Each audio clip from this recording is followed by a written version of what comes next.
I'm Tori Brennan, and I'm 29 years old. Last Thanksgiving, my father stood up in front of 30 relatives and grounded me like I was a disobedient child, because I dared to ask what my grandmother left me in her will. The entire room laughed. My face burned so hot I could feel my pulse in my teeth. But I looked him dead in the eye and said one word. All right. The next morning, he knocked on my bedroom door, smirking. Finally learned your place? He said. Then he saw the empty room. No clothes, no suitcase, no me. Before he could dial my number, the doorbell rang, and the family lawyer was standing on the porch, trembling, holding a briefcase full of documents my father never knew existed. Mr. Brennan, he said, what have you done? Before I tell you what was in that briefcase, take a moment to like and subscribe, but only if this story genuinely speaks to you. And drop a comment letting me know where you're listening from and what time it is right now. Now let me take you back to last September, the morning my grandmother died, and the first domino fell. My grandmother, Eleanor Brennan, passed on a Tuesday morning at Providence Portland Medical Center. She was 87. I got the call from my mother at 6:14 a.m. I remember the exact time because I was already awake, sitting at my drafting table in my 480-square-foot studio apartment, sketching a rain garden for a client in Lake Oswego. Mom's voice was thin, like tissue paper held up to light. It's Grandma Tori. She's gone. I drove the 20 minutes to the hospital in silence. No radio, no podcast, just the sound of Portland rain on the windshield and my own breathing. When I arrived, my father was already in the hallway. Richard Brennan, 63, retired state judge, 6'1", wearing a barber-waxed jacket even at dawn. He wasn't crying. He was on his phone speaking to someone about estate paperwork.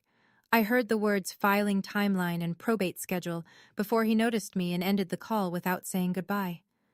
My brother Garrett was beside him. 33, dark suit even at a hospital, arm looped around Dad's shoulder like a running mate at a campaign stop. They looked like a unit, a wall. I stood at the far end of the corridor, alone, clutching a paper cup of vending machine coffee that I never drank. The last time I'd seen Grandma Eleanor, she was in her wheelchair in the garden of her colonial house on Hawthorne Street, gripping my hand with surprising strength. Tori, she'd said, her voice low so no one else could hear. I've taken care of things. You trust me, okay? I'd nodded, not understanding. Not yet. At the funeral 3 days later, the church was old Portland granite. Tall nave, white lilies everywhere, a mahogany casket polished to a mirror shine. My father gave the eulogy. He spoke for 11 minutes about the Brennan legacy, about tradition, about how my son will carry this family forward. He mentioned Garrett by name 4 times. He mentioned my mother once. He did not mention me at all. Afterward, in the reception line, my Aunt Margaret's husband asked me what I did for work these days. Before I could answer, my father leaned in from behind. She plants trees for rich people, he said, and a few people chuckled politely. I felt the burn start at my sternum and climb. I was turning to leave when a man I didn't recognize stepped forward. Older, silver-haired, wire-rimmed glasses with thin gold frames. He took my hand gently and shook it. Your grandmother was very proud of you, he said quietly. I'll be in touch. And then he was gone, disappearing into the crowd of black coats before I could ask his name. I didn't know it then, but that man was Harold Caldwell, and he was holding the key to everything. That evening, 15 of us gathered at the family house for dinner. The Brennan house, a white colonial on Hawthorne Street with a wrought iron gate and 100-year-old oak trees in the yard. My grandmother built that house with money from her side of the family, long before she married my grandfather. I always loved it. The crown molding, the deep windowsills, the garden out back where Grandma grew peonies the color of ballet slippers. Inside, the long oak dining table was set with the family's sterling silver flatware, a set that had been in the Brennan name for 3 generations, candles in silver holders, a bottle of Willamette Valley Pinot Noir breathing on the sideboard. Everything arranged to look like old money and perfect lineage. My father sat at the head naturally. He raised his glass. Mom left everything to me to manage, he announced, scanning the table. I'll make sure the family assets are distributed to the right people, based on capability. His eyes landed on me. That means you don't need to worry about any of it, Tori. Complex things aren't really your area. Garrett nodded like a judge's clerk. His wife Meredith adjusted her Mikimoto pearl strand and said nothing. I set my fork down. Dad, Grandma told me. My mother was confused at the end, he cut in. Whatever she promised you, forget it. My mother, Linda, stared at her plate. She didn't look up. She never looked up. After dinner, I excused myself and went upstairs to the bedroom I'd grown up in. The Frank Lloyd Wright poster I'd taped to the wall at 16 was still there, edges curling. I sat on the bed and opened the nightstand drawer out of habit. Inside was an envelope that hadn't been there before. Cream-colored stationery with a faint watermark. My name on the front, in blue ink, in a handwriting I'd know anywhere. Shaky, but deliberate. Grandma's handwriting. My hands were trembling when I picked it up. I opened the envelope slowly, sitting cross-legged on the twin bed I'd slept in from ages 5 to 18. The ceiling fan above me wobbled the same way it always had. The room smelled like old wallpaper and cedar closet. Inside were two things. The first was a letter, 2 pages, front and back, in Grandma Eleanor's handwriting. The pen had pressed hard enough to leave grooves in the paper, as though she'd wanted the words to be permanent, physical, something no one could delete with a keystroke. The second was a photocopy. Partial. Maybe 6 pages out of what looked like a longer document. The header read, Irrevocable Trust Agreement. Eleanor M. Brennan, Settler. Halfway down the first photocopied page, highlighted in yellow, was a single line. Beneficiary, Victoria Tori Brennan. I read the letter with tears sliding down my face. Tori, if you're reading this, then I'm gone, and your father is already doing what I knew he would do. I'm sorry I couldn't stop him while I was alive. I tried, in my way. But men like your father don't hear women. They only hear documents. The original trust is with my attorney, Harold Caldwell. His office is on Northwest 23rd Avenue in Portland. The copy I've left you is partial, not enough to prove anything on its own, but enough for you to know I'm telling the truth. Don't show this to anyone. Not your father, not Garrett, not even your mother. I love Linda, but she will tell Richard. Wait until the right time, and Harold will know what to do. You were always my architect, Tori, the one who builds. Don't let them tear you down. All my love, Grandma. I folded the letter back into the envelope and pressed it against my chest. The photocopy was incomplete. I couldn't use it as evidence. I didn't have a lawyer. I didn't know who Harold Caldwell was beyond a name and a street. And my grandmother had been in the ground for 48 hours. But for the first time in years, I felt something besides small. I felt like someone believed in me, had always believed in me, and had put it in writing. I drove back to Portland the next morning without saying goodbye. No one noticed. Or if they did, no one called. My studio apartment was exactly as I'd left it. Plants crowding every windowsill, drafting table covered in tracing paper, a cold mug of tea from 2 days ago still sitting by the sink. I loved this place, even though it was small enough that I could touch opposite walls if I stretched. It was mine. The one space in the world where no one told me I wasn't enough. I sat down at my laptop and Googled Harold Caldwell Attorney Portland. The results came up immediately. A small office on Northwest 23rd Avenue, solo practice, specializing in estate planning and trusts. A headshot showed a silver-haired man with wire-rimmed glasses. The man from the funeral. I hovered over the phone number. I didn't call. Not yet. Because there was a part of me, the part my father had trained since childhood, that whispered, what if Grandma really was confused? What if this is nothing? What if you call and find out the one person who believed in you was just a sick old woman who didn't know what she was signing? I wasn't ready to risk that. Not yet. Instead, I turned to work. A landscape architecture firm in the Pearl District had a deadline in 2 weeks. A rooftop garden for a new condo development. I needed the paycheck. I was still carrying $38,000 in student loans, $420 a month, from the 1 year of law school I'd attended before dropping out to pursue design. The year my father said I betrayed the family. I was checking email to confirm the project specs when I saw it. Buried between a newsletter and a shipping notification. An email from Garrett. No, not to me. Forwarded to me. By accident. Subject line. R.E. Trust Amendment.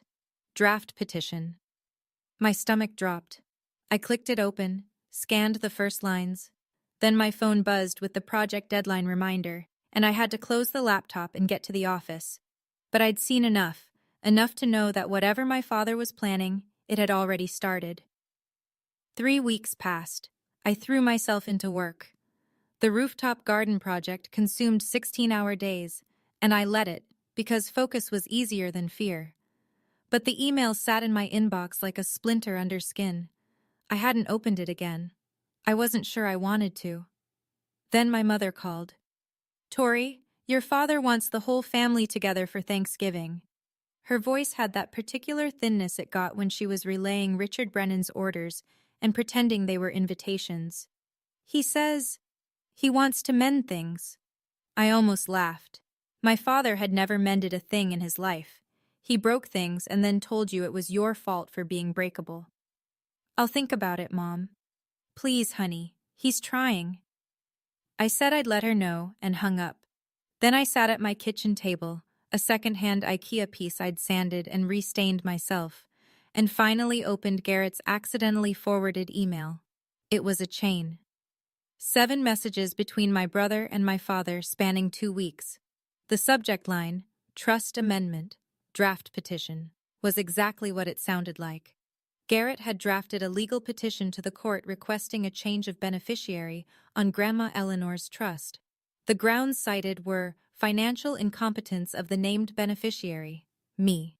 The petition argued that I had a pattern of unstable career decisions, no significant assets, and outstanding educational debt inconsistent with fiduciary responsibility. My brother had written that about me, in legal language, for a court filing. But the line that made my vision blur wasn't the legal jargon. It was the casual message Garrett had typed to my father at the bottom of the chain. "She won't fight it. She never fights anything. That's the beauty of it, Dad." I sat there for a long time. Then I screenshot every message in the chain, uploaded them to my cloud drive, and backed them up on a thumb drive I kept in my sock drawer. I called my mother back. "Tell Dad I'll be there for Thanksgiving." I was going home, but not to mend anything. The next morning, I called Harold Caldwell's office. A receptionist answered. An older woman with a warm, efficient voice. I gave my name. There was a pause. Then she said, "Ms. Brennan, Mr. Caldwell has been expecting your call. Can you come in today?" 2 hours later, I was sitting across from him in a small office on Northwest 23rd Avenue. Bookshelves lined every wall. Leather-bound legal volumes, dog-eared and tabbed. An oriental rug that had seen better decades covered the floor. On his desk, a coffee mug had gone cold. Harold Caldwell was the man from the funeral. Same silver hair, same wire-rimmed glasses with gold frames, same measured calm. He looked like a man who had spent his career choosing his words with surgical precision. "Your grandmother hired me 20 years ago," he said. "I drafted her original will, her living trust, and 8 years ago, after a conversation that troubled her deeply, she asked me to create an irrevocable trust with you as the sole beneficiary." He opened a leather portfolio and slid a document across the desk. The original, thick, cream-colored paper, a notary's red seal from the state of Oregon, signatures at the bottom. $620,000 in an educational trust, managed by U.S. Bank, he said. Irrevocable means your father, as trustee, cannot alter the beneficiary. Any petition to do so requires either your written consent or a court ruling based on evidence of the settler's mental incapacity at the time of signing. He paused. Your grandmother anticipated this. She had her physician, Dr. Margolis, perform a cognitive evaluation the same week she signed. The results are in the file. She was fully competent. I exhaled. It was the first full breath I'd taken in weeks. There's more, Caldwell said. Your father filed a petition 3 weeks ago requesting a change of beneficiary. He listed Garrett. He told the court he was unable to locate you to obtain consent. The old lawyer's jaw tightened. You and I both know that's not true. I showed him the email chain. He read it without expression, then looked up. This is evidence of deliberate breach of fiduciary duty. If you want to fight this, you have everything you need. I want to fight this. He nodded. Then he said, almost as an afterthought, there's one more thing, Tori. Your grandmother also left you the cottage at Cannon Beach. It's included in the trust. I don't think your father knows about it. He never read the full document. I stared at him. The Cannon Beach house. The little cedar cottage where Grandma took me every summer. Where we'd sit on the porch and watch Haystack Rock turn gold at sunset. She'd told me once it was her favorite place in the world. She left it to me. Harold Caldwell looked at me over his glasses. Your grandmother knew exactly what would happen after she was gone, and she spent the last 8 years making sure you'd be protected. He closed the portfolio.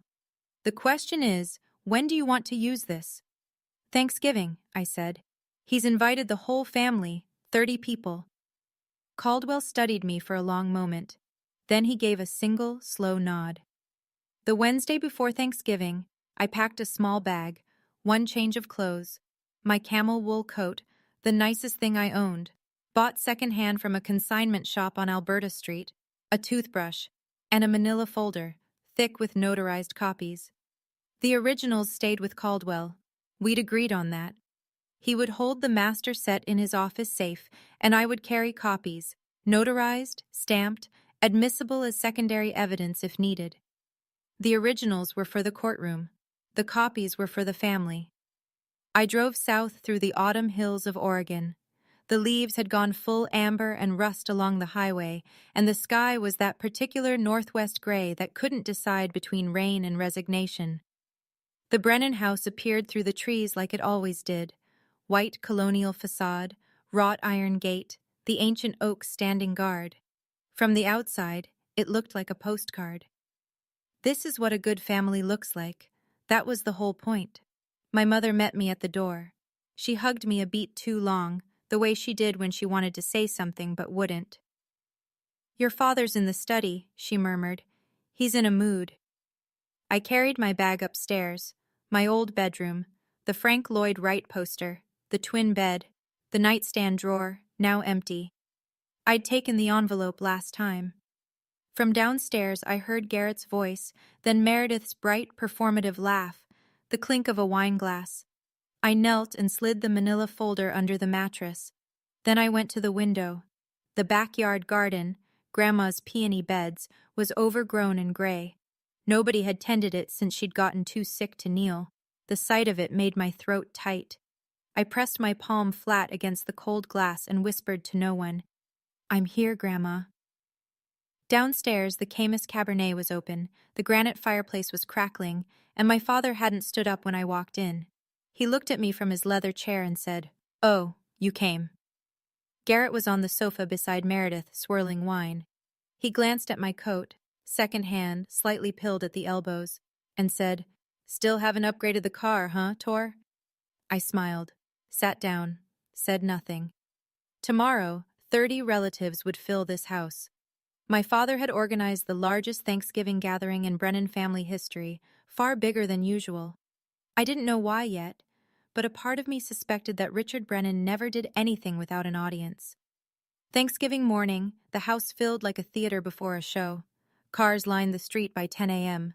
Aunt Margaret and Uncle Don from Bend, the Paulson cousins from Eugene, Great-Aunt Judith who flew in from Scottsdale. By noon, there were 32 people in the Brennan house, and the noise was a living thing. Laughter, clinking glasses, children running through hallways, the oven timer beeping every 20 minutes. I helped in the kitchen because nobody asked me to do anything else.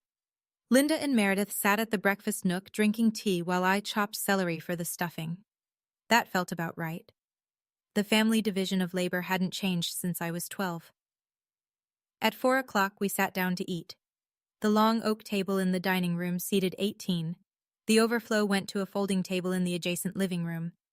I was placed at the folding table, between my 9-year-old second cousin Oliver and an empty chair.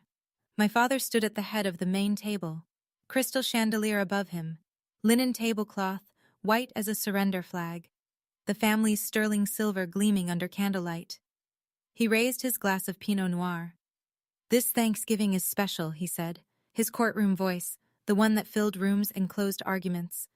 "We've lost Mom this year, but the Brennan family endures, and I'm proudest of all of my son Garrett, who just won the biggest case of his career." He turned to Garrett. "To you, son." Applause. Garrett accepted it with practiced modesty, a slight nod, a hand on Meredith's shoulder. From the folding table, my Aunt Margaret called out, "What about Tori? Any good news, sweetheart?" I opened my mouth. "Tori is still finding her way," my father said, not looking at me. "She's creative. We'll give her that." A ripple of polite laughter. "But every family needs someone to remind the rest of us not to take a wrong turn. Right, Tori?" The laughter rolled across both tables like a wave, and I sat there absorbing it the way I had since I was a child, spine straight, face neutral, hands in my lap. Oliver, the 9-year-old beside me, looked up and whispered, "Are you okay?" I nodded and handed him a bread roll. After the plates were cleared and the pumpkin pie was half gone and the port wine was flowing, my father stood again. The room quieted. He had the posture of a man about to deliver a verdict. "One more thing," he said. "Tomorrow morning, I'll be making an important family announcement regarding Mom's estate. I expect everyone to be present." He smiled, the smile of a man who has already decided the outcome. It's what Mom would have wanted. I looked at Garrett. He was studying his wineglass with a small private smile. I looked at my mother. She was staring at the tablecloth. I looked at my father. He was looking right at me. And for 1 second, his smile sharpened into something that wasn't a smile at all. Tomorrow, he was going to read his version of the will, in front of everyone. I excused myself to do the dishes. The kitchen was quiet except for the sound of water running and my own breathing. I stood at the sink scrubbing a roasting pan, suds up to my elbows, still wearing the same sweater I'd driven down in. In the next room, 32 people were laughing and drinking port, and not one of them had offered to help clear a single plate. I heard footsteps behind me. Garrett leaned against the doorframe, arms crossed, wineglass dangling from 2 fingers. "You know, Tor," he said casually, "you should really thank Dad for even letting you sit at the table, even if it was the kids' table." He chuckled at his own joke. I didn't turn around. I kept scrubbing. But something in me, some wire that had been pulled taut for 29 years, finally hummed. "Garrett," I said, my voice quiet and steady, "do you know what Grandma left me?" The silence behind me changed texture. I heard his wineglass clink against the counter. When I glanced over my shoulder, his face had gone very still. He left the kitchen without a word. 10 minutes later, my father's voice thundered from the living room. "Tori, get in here, now!" I dried my hands on a dish towel and walked in. 32 faces stared at me. The crystal chandelier threw little rainbows across the ceiling. My father stood in the center of the room, port wine in one hand, the other hand pointing at me like I was a defendant. "What did you say to your brother?" His voice was the judicial baritone, the one designed to make people smaller. "You threatened him? With the will? You think you can manipulate this family?" I opened my mouth to respond. He didn't let me. "You're grounded," he said. "You are grounded until you apologize to your brother. Go to your room." The room erupted. Not in protest. In laughter. 32 people, most of them adults, laughing because Richard Brennan had just grounded his 29-year-old daughter like she was a misbehaving child. Aunt Margaret covered her mouth, but her shoulders were shaking. Uncle Don snorted into his port. Even Meredith let out a delicate, performative gasp that was really a giggle. My face burned. The heat climbed from my chest to my neck to my temples in a single wave. I looked for my mother. Linda was sitting in the corner chair, staring at her hands, silent. Nobody said stop. Nobody said that's enough, Richard. Nobody said anything at all except laughter.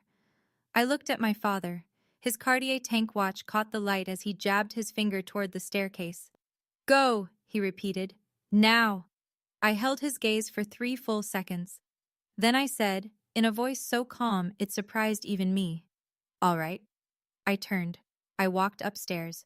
I closed the bedroom door behind me. And then I picked up my phone and called Harold Caldwell. It rang twice. He answered. I said, "Mr. Caldwell, I need you to bring the originals tomorrow morning, 8 a.m. There was a pause. Then his steady, measured voice. "I'll be there." I hung up, set my alarm for 4 a.m., and sat on the edge of the twin bed in the dark, listening to the laughter still floating up through the floorboards, thinking, laugh, enjoy it. Because that is the last time. I know. Right now, some of you are furious on my behalf. And honestly, I don't blame you. Let me ask you something. Have you ever been humiliated by your own family in front of a room full of people? Have you ever been put in your place by someone who was supposed to protect you? If you want to find out what happened the next morning, when my father opened my bedroom door and found it empty, stay with me. And if this story is hitting close to home, tap that like button so I know you're still here. I left at 4:15 in the morning. No drama, no slamming doors. I packed my bag in the dark, slid the manila folder into my tote, and walked downstairs in my socks so the floorboards wouldn't creak. The only thing I left behind was the framed photo of Grandma Eleanor on the nightstand, face down. I drove to a 24-hour diner 3 miles from the house, ordered coffee I didn't drink, and waited for daylight. At 7:42 a.m., I know because I was watching the clock, my phone lit up. A text from Garrett. "Where are you? Dad's looking for you." I didn't respond. Inside the Brennan house, I'd learn the details later from my cousin Danny, the morning unfolded like this.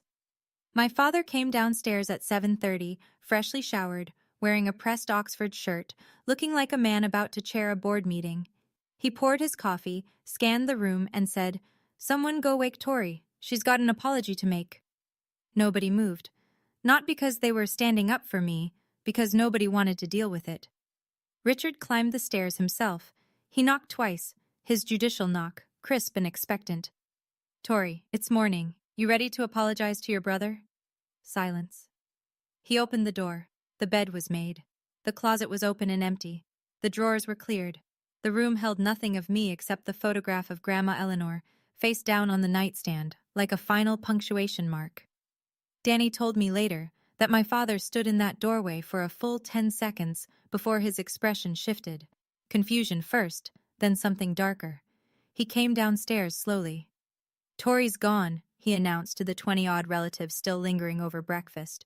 His voice was flat, controlled. "She left, in the middle of the night, like a coward." Garrett looked up from his laptop and smiled. "Well," he said, "that settles it." My father nodded. "It certainly does. Now, I was planning to make the estate announcement at 10, but since the only person who might object has run away..." The doorbell rang. My mother opened it. And there, on the front porch, in a gray suit, with a brown leather briefcase and an expression like a storm front, stood Harold Caldwell. "I'm Harold Caldwell," he said, "attorney for Eleanor Brennan. I need to speak with the entire family, right now." The dining room went quiet in stages. First the conversation nearest the front door, then a ripple of silence, spreading table by table until even the children stopped fidgeting. Harold Caldwell walked into the room the way a man walks into a courtroom, unhurried, deliberate, and completely certain of his authority. He set his leather briefcase on the dining table, right on top of the leftover Thanksgiving linen, and unclasped it without sitting down. His hands, I was told, had a visible tremor, not from nerves, from anger. My father rose from his chair at the head of the table. He was taller than Caldwell by 4 inches, broader by 30 pounds. He used every bit of it. "Harold," the name came out like a warning. "You were not invited. This is my home." Caldwell looked at him. "This is the home that Eleanor Brennan built with her family's money, Mr. Brennan. And I'm here because I have a legal obligation, a fiduciary duty, to the beneficiary of her trust. Tori has no rights to..." Tori is the sole named beneficiary of an irrevocable trust executed 8 years ago. You know this. You've known it since the day your mother signed it. The room was so still I could have heard the furnace click on 3 rooms away. 30 pairs of eyes moved between the two men like spectators at a trial, which, in a way, they were. Richard's jaw clenched. My mother was in cognitive decline. Whatever she signed was signed in the presence of 2 independent witnesses and accompanied by a physician's evaluation confirming full mental competency. Caldwell opened the briefcase and removed a folder. "I have the documentation here. Would you like me to read it aloud, Mr. Brennan, to everyone?" The question hung in the air. Aunt Margaret, seated near the window, leaned forward. Uncle Don put down his coffee cup. Even the children had gone silent. Richard Brennan looked at the folder in Caldwell's hands the way a man looks at a loaded weapon pointed at his chest. Then he straightened his shoulders and said, very quietly, "Get out of my house." "Sir," Caldwell said, "what have you done?" What happened next is something I've replayed in my mind 100 times, because it was the moment the mask finally cracked. Not slowly, not gracefully, but in a sudden, ugly split, right down the center. My father stepped toward Caldwell. "I said get out. You're trespassing. I'll call the police." "You're welcome to," Caldwell replied, not moving an inch. "And when they arrive, I'll show them the petition you filed with the court 3 weeks ago. The one where you claimed you were unable to locate the beneficiary of your mother's trust." He paused. "The beneficiary whose phone number you have, whose address you have, who was sleeping in this house last night." Richard's face went through a sequence, red, then white, then a kind of mottled gray that I'd never seen on a living person. Around the room, I could see the reaction spreading, Margaret pressing her hand to her mouth, Uncle Don's brow furrowing, cousins exchanging glances. That's when Garrett stood up. My brother, the golden child, the lawyer, the one who always knew the right angle, stepped forward with his hands raised in a calming gesture. "Mr. Caldwell," he said smoothly, "I appreciate your concern, but any documents you're referencing can be contested in the appropriate legal—" "You drafted the petition, didn't you, Mr. Brennan?" Caldwell turned to face him. His voice was quiet, precise, surgical. "You prepared a filing to change the beneficiary of an irrevocable trust on behalf of your father, who is also the trustee. I have the emails." Garrett's composure didn't shatter. It evaporated. One moment he was a confident attorney, the next he was a man whose mouth had gone slack and whose eyes had darted, involuntarily, unmistakably, to his father. "Dad," he said under his breath, "we need to talk. Privately." Richard didn't even look at him. "No, I have nothing to hide." Aunt Margaret stood up from her chair. Her voice, when she spoke, carried the particular authority of a woman who had watched a family lie to itself for decades and had finally had enough. "Richard," she said, "let the man speak." A murmur of agreement rippled through the room. Not loud, not defiant, but present, like the first cracks in a frozen lake before the whole surface gives way. My father looked around the room and saw, perhaps for the first time, that the audience he'd assembled for his own performance was no longer on his side. "This is absurd," he said. But his voice had lost its courtroom resonance. It sounded smaller, thinner, like tissue paper held up to light. My father did what my father has always done when he feels the ground shifting beneath him. He escalated. "Everyone, listen to me." He raised both hands, palms out, the gesture of a man restoring order in a courtroom. "This man," he jabbed a finger at Caldwell, "was hired by my mother years ago when she was already in decline. He's been filling Tori's head with fantasies. This is a family matter, and I will not have an outsider. Richard," Caldwell's voice cut through like a blade, "I served your mother for 20 years. I am not an outsider, and I am here because you violated the terms of a legal instrument that you swore, as trustee, to uphold." "Out!" My father's voice cracked on the word. He pointed at the door. "Get out of this house right now, or I swear to God I will have you arrested for trespassing." Caldwell looked at him for a long moment. Then he closed his briefcase with a deliberate click, tucked it under his arm, and nodded. Not in defeat, but in acknowledgement, like a chess player recognizing the next 3 moves. "I'll leave," he said calmly, "but I'll be back at 2 o'clock this afternoon for the formal reading of Eleanor Brennan's estate, which you scheduled, Mr. Brennan. It's on your own calendar." He paused at the doorway. "And I won't be coming alone." The front door closed behind him with a soft click. My father turned back to the room. 30 faces, some confused, some uncomfortable.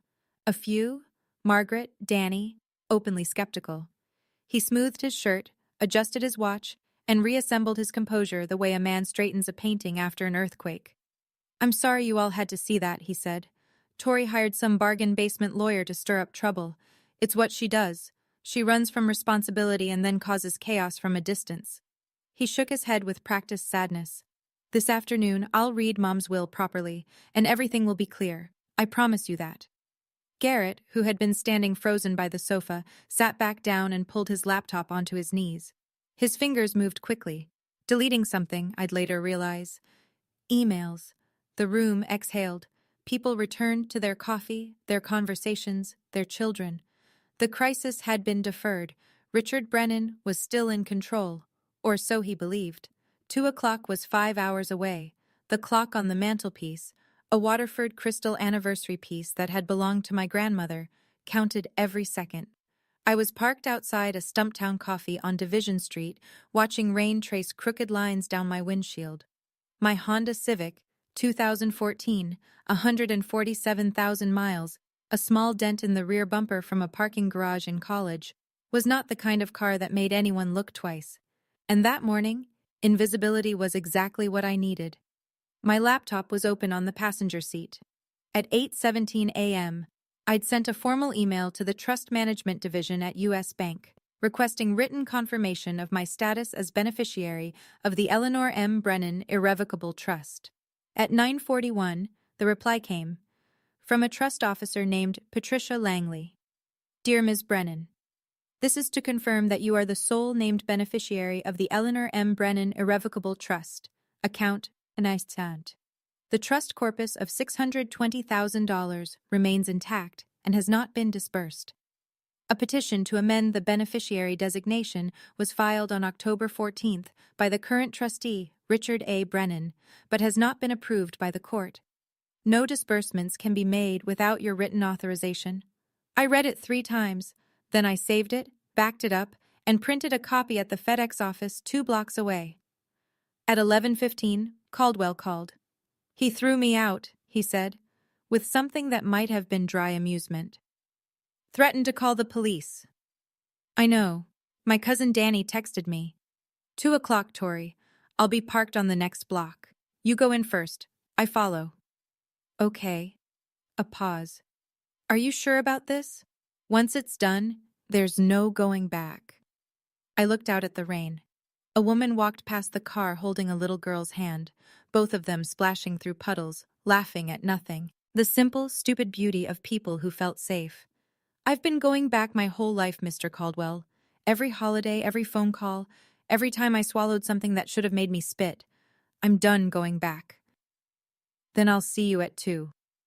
I hung up, opened the mirror on my sun visor. The face looking back at me was pale, tired, and absolutely certain. I zipped my coat, checked the folder one last time. Trust copy, notarized. Bank confirmation, printed. Email chain, screenshotted and time-stamped. Grandmother's handwritten letter. Everything in order. Everything real. I started the engine. Inside the Brennan house, the morning stretched like a rubber band pulled too tight. Danny told me later what it looked like from the inside. After Caldwell left, the casual post-Thanksgiving ease had curdled. People were still talking, still pouring coffee, still picking at leftover pie. But the conversation had a new undercurrent, the kind of tension where everyone is discussing the weather but thinking about the earthquake. Aunt Margaret cornered my mother in the hallway by the guest bathroom. "Linda," she said quietly, "is Richard sure everything is in order?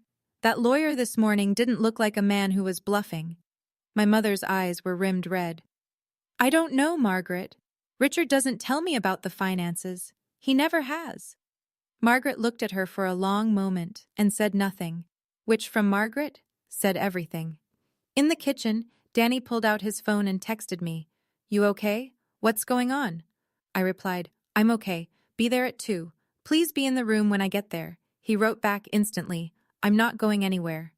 Meanwhile, in my father's study, the room with the leather chair, the legal volumes on mahogany shelves, the framed photos of Richard shaking hands with various Oregon judges.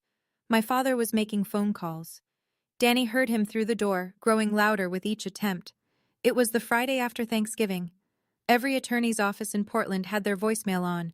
Richard Brennan, former judge, could not reach a single lawyer. Garrett appeared in the study doorway. "Dad," he said carefully, "maybe we should postpone the reading. Give ourselves time to—" "No," my father's voice was granite. "I don't retreat. Not from Harold Caldwell, not from Tori, not from anyone. We do this today." Garrett closed his mouth. He looked, Danny said, like a man who has just realized the lifeboat has a hole in it. The Waterford clock on the mantelpiece struck noon. 2 hours. At 12:30, I walked into Caldwell's office for the last time before everything changed. He had the full dossier spread across his desk in 4 neat stacks. I sat across from him, and he walked me through each one, point by point, the way a surgeon reviews an X-ray before cutting. Stack 1. The original irrevocable trust. Cream paper, notary seal, Eleanor's signature in blue ink. Steady, deliberate, nothing like the handwriting of a confused woman. Beside it, the physician's letter from Dr. Margolis confirming cognitive competency at the time of signing. Date stamped, countersigned. Stack 2. The email chain between Richard and Garrett, printed, with full metadata showing timestamps, sender addresses, and routing information. The words, "She won't fight it," highlighted in yellow on the last page. Stack 3. The letter from Patricia Langley at U.S. Bank confirming my status as sole beneficiary and the intact trust balance of $620,000. Stack 4. A document I hadn't seen before. Caldwell slid it across the desk. "The deed to the house on Hawthorne Street." I looked at him. "The Colonial," he said. "Your family home. The deed has been in Eleanor's name since 1981. She purchased the property with inheritance from her mother, before she married your grandfather. Richard never owned it. He assumed, as he assumes most things, that it was his by default." Caldwell tapped the document. "Under the terms of the trust, upon Eleanor's death, ownership transfers to the named beneficiary." I stared at the deed. My father's house, the house where he'd sat at the head of the table, where he'd grounded me in front of 30 people, where he'd built his entire kingdom of authority, had never been his. "He doesn't know this," I said. "He never read the full trust document," Caldwell confirmed. "He read the first 3 pages, the ones that named him trustee, and stopped." Of course he did. Richard Brennan had never needed to read the fine print. He was the fine print. He was the final word. Or so he'd always believed. I gathered the 4 stacks into the manila folder. Caldwell placed the originals back in his briefcase. "I go in first," I said. "You come when I signal." "How will I know?" "You'll know." We shook hands. His grip was firm, and his eyes, behind those gold-framed glasses, held something I hadn't seen from any adult in my family since my grandmother died. Trust. At 1:45, I drove down Hawthorne Street for the second time in 24 hours. The rain had stopped. A thin November sun was pushing through the clouds, turning the wet street into a mirror. The oak trees along the block were almost bare now, their branches sketched black against the pale sky like cracks in porcelain. I drove slowly. I wasn't stalling. I was remembering. This was the street where Grandma Eleanor taught me to ride a bike. The sidewalk where she walked me to school the year my parents couldn't be bothered. The front yard where she'd knelt beside me in the dirt and shown me how to transplant a seedling without disturbing its roots. "The secret," she'd said, pressing my small hand into the soil, "is to take the whole root ball. You don't leave any part of yourself behind."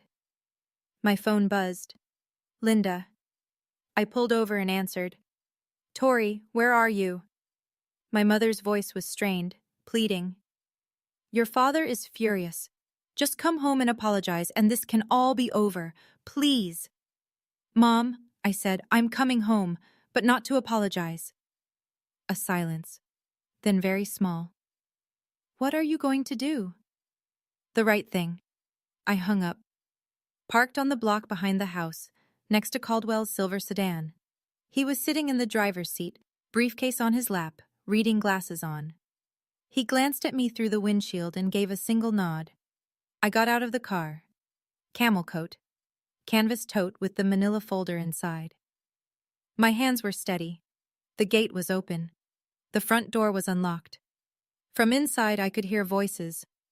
The murmur of 30 people assembled and waiting for Richard Brennan to tell them how the world was supposed to work. I walked up the porch steps my grandmother had built and pushed the door open. I slipped in through the kitchen entrance and stood in the hallway, just out of sight of the living room. Through the archway, I could see the scene my father had staged. The living room had been rearranged. Chairs pulled from the dining room, the den, even the porch, all facing the fireplace, like pews facing an altar. 30 people, seated and attentive. Richard stood before them in his pressed Oxford, reading glasses perched on his nose, tortoiseshell frames, the ones he used to wear on the bench. In his hand, a single sheet of paper. He held it the way judges hold verdicts, high enough that everyone could see it, low enough that no one could read it. "Thank you all for being here," he said. "As you know, my mother's passing left certain matters to be settled. I've reviewed her wishes carefully, with input from Garrett, and I want to share the distribution plan she intended." He paused for effect. The room was silent. "The family trust will be consolidated under my management. The educational fund, $620,000, will be transferred to Garrett for stewardship of the next generation." He glanced up, as though checking his audience.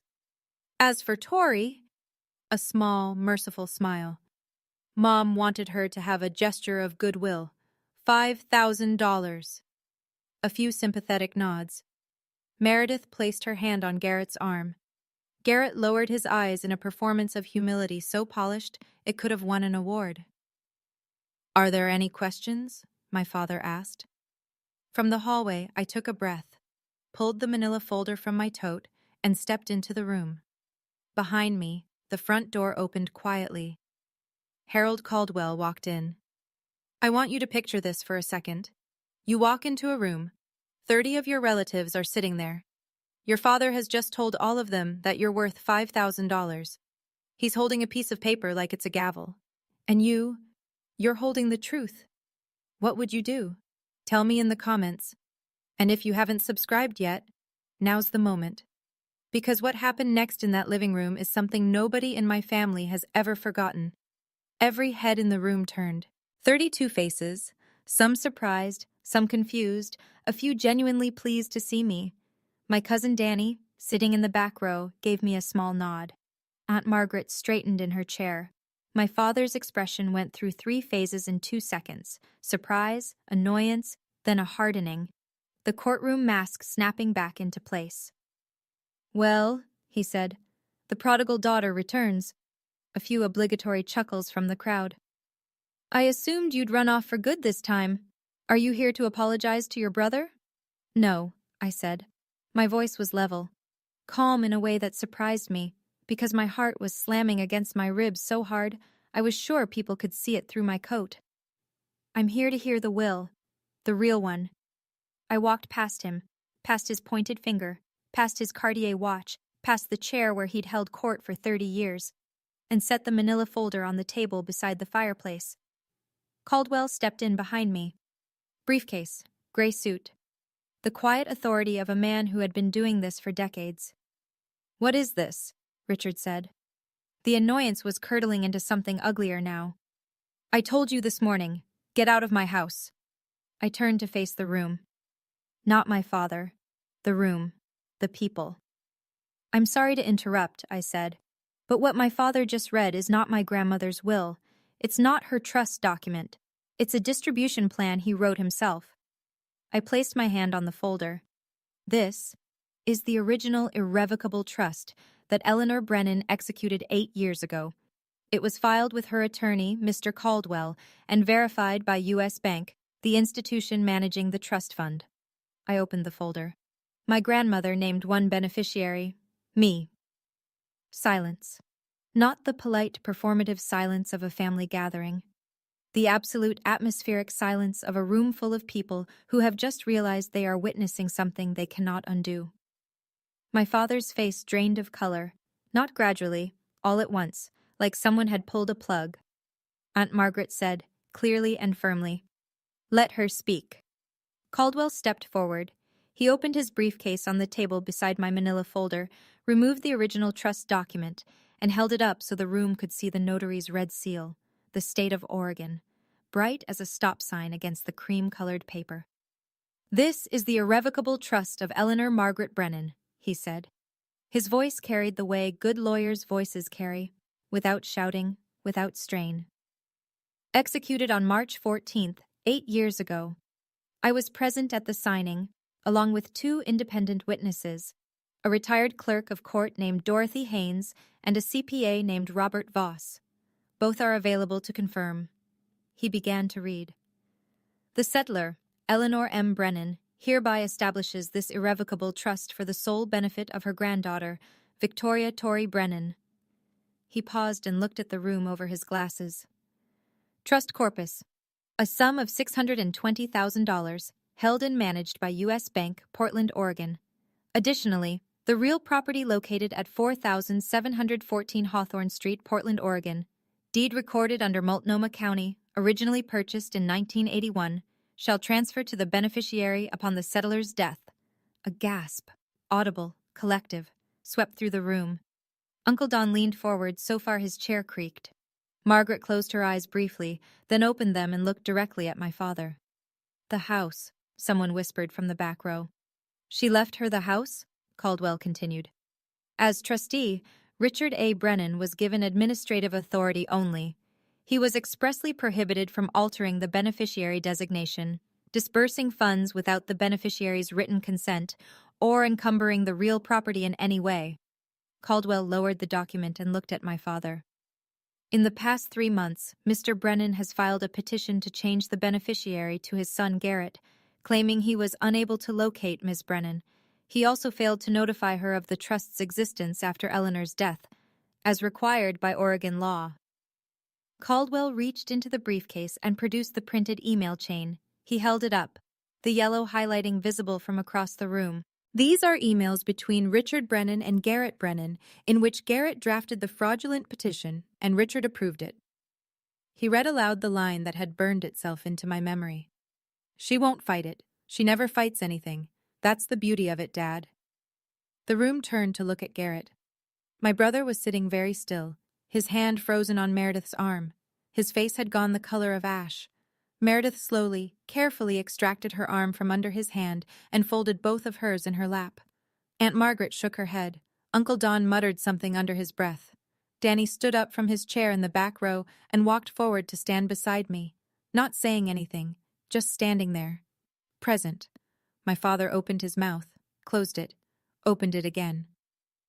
She was confused, he said, but the words came out threadbare, worn through from overuse. My mother didn't know what she was signing. Caldwell's response was immediate and surgical. Your mother's physician, Dr. Helen Margolis, conducted a cognitive evaluation the same week as the signing. The results are documented and included in this file. He placed the medical report on the table. Eleanor Brennan scored in the 93rd percentile for her age group. She was sharper than most of the people in this room. A long beat of silence. Then, from the back, Great Aunt Judith, 81 years old, Eleanor's younger sister, who had said almost nothing for 2 days, spoke. Eleanor told me about the trust, she said quietly. 8 years ago, she said, Richard will try to take it, but I've made sure he can't. She knew. She always knew. My father looked at Judith, then at Margaret, then at the room full of faces that were no longer looking at him with respect or deference, or even polite neutrality. They were looking at him the way you look at something you've just discovered was rotten underneath. He had assembled his own audience, and they had just become his jury. My father turned on Garrett.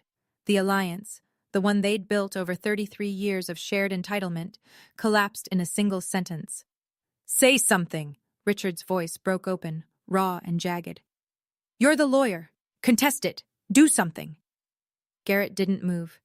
He sat on the sofa, laptop still on his knees, and spoke in a voice so low that only the front row could hear him clearly. Dad, irrevocable means irrevocable. You can't contest it. I told you that from the beginning. You told me you'd handle it. My father's hand came down on the back of a dining chair with a crack that made the nearest cousins flinch. His knuckles went white around the wood. You said she'd never find out. And there it was. In front of 30 witnesses, my father confirmed every detail Harold Caldwell had just presented. Garrett had told him it was risky. Richard had pushed forward anyway, and both of them had agreed, in writing, that I was too passive to fight back. The port wine glass that Richard had been holding, the same one he'd been sipping from when he grounded me the night before, slipped from his other hand and shattered on the hardwood. The dark red pooled on the floor and spread slowly toward the Persian rug, and nobody moved to clean it up. Then something shifted. My father's posture changed. The aggression drained away, and in its place came something I had seen him use 1,000 times before. On my mother, on me, on anyone who cornered him. He softened his voice. He lowered his shoulders. He turned to me with glistening eyes. "Tori, sweetheart." The word, sweetheart, landed like a counterfeit bill on a counter. "I was only trying to protect the family's assets. You're young. You don't have experience with this kind of money. I was doing this because I love you." I looked at him. The man who had called my career a joke, who had seated me at the children's table, who had grounded me at 29 in front of every relative I had, who had told a court that he couldn't find me when I was sleeping in his own house. I let the silence hold for 3 seconds. Then I said, "You didn't do this because you love me, Dad. You did this because you've never believed a daughter deserves the same as a son, and that's not love. That's control." My mother stood up. I hadn't noticed her crying, but her face was wet, and her hands were trembling. She looked at my father, the man she'd been silent beside for 35 years, and said in a voice that shook but did not break, "You owe her an apology, Richard. You've owed her one her entire life." The room held its breath. My father looked at my mother as though she had spoken in a language he didn't recognize. Then he looked at me. Then at the 30 faces watching him. He said nothing. He turned and walked into his study and closed the door. In the minutes that followed, the room rearranged itself, not the furniture, but the people. The invisible lines of allegiance that had structured every Brennan gathering for as long as I could remember shifted, quietly and permanently, like tectonic plates. Aunt Margaret reached me first. She pulled me into a hug that smelled like Chanel No. 5 and coffee, and she said close to my ear, "Your grandmother would be so proud of you right now, sweetheart. So proud." Danny squeezed my shoulder. "I always knew you were the toughest one in this family," he said. "You just never needed to prove it before." Cousins I hadn't spoken to in years came forward. A handshake, a nod, a quiet, "I'm sorry, Tori." Not all of them. Some stayed seated, uncomfortable, staring at the floor. A few stood up and left. Not in protest, but in the way people leave a room where something has broken that they don't know how to fix. Garrett rose from the sofa. He didn't look at me. He took Meredith's arm and walked toward the front door. Meredith paused in the hallway, reached up and unclasped her pearl strand, the Mikomoto necklace she'd been wearing all weekend like a badge of status, and dropped it into her coat pocket. As though she wanted to make herself smaller, less visible, less associated. Caldwell was already organizing the documents back into his briefcase. "I'll file the petition to remove Mr. Brennan as trustee first thing Monday morning," he said to me. "The court process takes approximately 30 days. In the meantime, the trust is frozen. No disbursements, no changes." I nodded. The living room was emptying slowly. The Thanksgiving linen on the table was creased and stained with port wine. The Waterford crystal clock on the mantelpiece read 2:47 p.m. The whole thing had taken 47 minutes. 30 years of silence, answered in 47 minutes. Monday morning, Harold Caldwell filed 3 documents with the Multnomah County Circuit Court. The first was a petition to remove Richard A. Brennan as trustee of the Eleanor M. Brennan Irrevocable Trust, citing breach of fiduciary duty, specifically, failure to notify the beneficiary, misrepresentation to the court regarding the beneficiary's whereabouts, and unauthorized attempt to amend an irrevocable instrument. The second was a formal request to appoint Caldwell as interim trustee until I could designate a permanent replacement. The third was a complaint filed with the Oregon State Bar against Garrett R. Brennan, alleging violation of the rules of professional conduct, specifically drafting a fraudulent petition to benefit an immediate family member while concealing a conflict of interest. Within 2 weeks, the court granted the trustee removal on an interim basis. Richard didn't contest it. His own attorney, a man named Foster from a mid-tier firm in Lake Oswego, whom he'd finally managed to reach the following Monday, advised him bluntly that he had no legal footing. "Irrevocable means irrevocable, Judge Brennan," Foster reportedly said. "And the email evidence is damning. If you fight this, you'll lose, and it'll cost you $60,000 to find that out." The $620,000 educational trust was transferred to an account in my name at U.S. Bank. Patricia Langley, the trust officer, called me personally to confirm. The deed to 4714 Hawthorne Street was updated. My name replaced Eleanor's as owner. The colonial house, the wrought iron gate, the oak dining table, the garden where my grandmother grew peonies, was mine. And Garrett, the golden child, the family's pride, received a formal notice of investigation from the Oregon State Bar. The process would take months, but the outcome was already taking shape: a 6-month suspension of his license for ethical violations. His largest client, a commercial real estate firm, dropped him within days of the complaint becoming semi-public. He quietly transitioned to corporate consulting, a job that required no bar membership and, conveniently, no courtroom appearances. My father called me once, 3 days after the filing. I answered because I thought, even then, even after everything, that maybe he would say the words. He didn't. He said, "You've destroyed this family." I said, "No, Dad, you did. I just brought the receipts." He hung up. I haven't heard from him since. 2 weeks after the court order, I drove to Hawthorne Street with a single key on a plain brass ring that Caldwell had handed me across his desk. "It's yours," he'd said simply. And for some reason, those 2 words undid me more than anything else had. I parked on the street. The oak trees were completely bare now, their branches a lattice against the December sky. The wrought iron gate swung open with a creak that I'd heard 10,000 times. The porch steps, Grandma Eleanor had them replaced in 2009, cedar over the old pine, still had her welcome mat. Faded green, a pattern of ferns. I turned the key. The door opened into the foyer, and the smell hit me first. Wood polish, old books, a trace of the lavender sachets my grandmother kept in every closet. The house was silent in a way I'd never experienced. My father's presence had always been the dominant frequency here, his voice filling every room, his opinions occupying every conversation. Without him, the house breathed differently. It breathed like it was finally resting. I walked through each room slowly.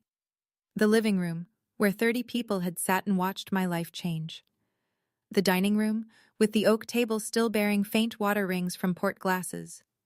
The kitchen, where I'd scrubbed a roasting pan alone while my family laughed in the next room. Upstairs, my bedroom. The poster, the twin bed, the nightstand with the empty drawer. Grandma's master bedroom. Her reading chair by the window, a stack of novels on the side table, a pair of glasses she'd never wear again. Then the garden. I stood at the back door and looked out at what had been Eleanor Brennan's pride, the peony beds, now brown and tangled, edged with overgrown boxwood. The stone path she'd laid herself was barely visible under dead leaves. The birdbath was dry. I knelt, pressed my palms flat against the cold earth, closed my eyes. "I'll fix it, Grandma," I said. "I'll bring it back." And I knew, with the certainty that only grief and love and good dirt under your fingernails can give you, that I would. A week later, on a Saturday morning cold enough to see my breath, I drove 90 minutes west to Cannon Beach. I hadn't been there in 6 years. The last time was the summer before Grandma's health started to decline. The 2 of us sitting on the porch of the cedar cottage, drinking chamomile tea, watching Haystack Rock turn amber in the sunset while the tide pulled back and left the sand gleaming. She'd said, "This is my favorite place on earth, Tori. When I'm gone, I want someone who loves it to keep it." I'd thought she was being sentimental. She was being precise. The cottage was smaller than I remembered, or maybe I was bigger. Weathered cedar shingles, a porch that wrapped around 2 sides, Salt air so thick you could taste it. The key, another brass one, also from Caldwell, turned smoothly, and the door opened onto a space that still smelled like her. Lavender, old paperbacks, the faintly sweet scent of cedar walls in winter. On the kitchen table, there was a wooden box, not hidden, placed there deliberately, as though she'd known exactly who would come through the door and when. I lifted the lid. Inside, a stack of photographs, Grandma and me, ages 5 through 22, in this very cottage, planting beach grass in the dunes, building a driftwood fort, standing in matching rain boots on a stormy July afternoon, both of us grinning like idiots. Under the photographs, a letter, short this time, just a few lines. Tori, if you're reading this, you were brave enough. I knew you would be. This house is yours. It always was. I was just keeping it warm for you. Start over here if you need to, or come when the world is too much. Either way, it's waiting. I am so proud of you. Always. Grandma. I sat on the porch, her porch, my porch, and cried. Not the way I'd cried in the twin bed at Hawthorne Street, stifled and ashamed. This was different. This was the kind of crying that opens something instead of closing it, the kind that leaves you lighter, not emptier. The ocean was gray and vast and completely indifferent to everything that had happened in that living room, and there was a strange comfort in that. The tide didn't care about Richard Brennan's courtroom voice. The waves didn't know what an irrevocable trust was. Haystack Rock had been standing there for 15 million years and would keep standing long after all of us. The Brennans, the grudges, the folding tables were gone.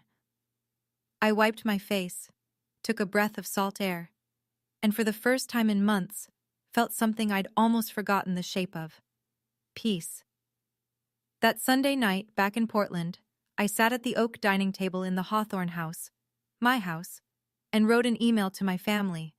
I wrote it once, read it twice, and sent it without a third draft because I knew if I kept revising, I'd start softening things that needed to stay sharp. To Richard Brennan, Linda Brennan, Garrett Brennan. I don't want to cut anyone out of my life.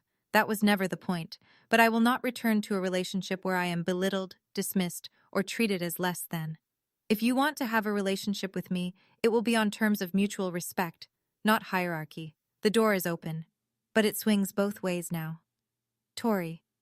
My mother called 20 minutes later. She was crying, the real kind, not the anxious kind. I'm so sorry, Tori, she said. I should have stood up for you years ago. I was afraid of him. That's not an excuse. It's just the truth. I know, Mom, I said. I don't blame you, but I need you to start choosing what's right, not what's easy. Can you do that? A long pause. Then, I'm going to try. Garrett replied by text the next morning. 2 words. I understand. I read it, set the phone down, and didn't reply. Understanding was a start, but it wasn't the same as accountability. He'd get there or he wouldn't. That was his work, not mine. My father didn't respond. Not that day, not the next week, not the week after that. The silence was its own kind of answer.